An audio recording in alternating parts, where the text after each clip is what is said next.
ఒక చిన్న గ్రామంలో రామయ్య అనే వృద్ధుడు ఉండేవాడు. అతనికి 2 కుమారులు. చిన్నప్పుడు వాళ్ల భవిష్యత్తు కోసం రాత్రింబవళ్లు కష్టపడ్డాడు, చదివించాడు, పెళ్లిళ్లు చేశాడు, ఇల్లు కట్టించాడు.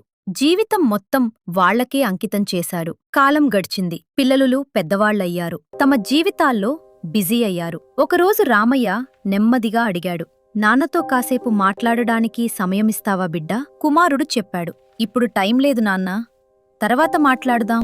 ఆ మాట విన్న రామయ్య నిశ్శబ్దంగా బయటికి వెళ్లి ఒంటరిగా కూర్చున్నాడు. అతనికి డబ్బు అవసరం లేదు, సౌకర్యాలు అవసరం లేదు. కావలసింది ఒక్కటే, పిల్లల ప్రేమ, కాస్త సమయం. ఆ రాత్రి పాత ఆల్బం చూస్తూ కన్నీళ్లు పెట్టుకున్నాడు. వాళ్ల చిన్నప్పుడు ఒక్క నిమిషం కూడా దూరం పెట్టలేదు. ఇప్పుడు నాకోసం ఒక్క నిమిషం కూడా లేదు. తల్లిదండ్రులకు వృద్ధాప్యంలో కావలసింది డబ్బు కాదు, మనస్ఫూర్తిగా ఇచ్చే ప్రేమ మరియు సమయం.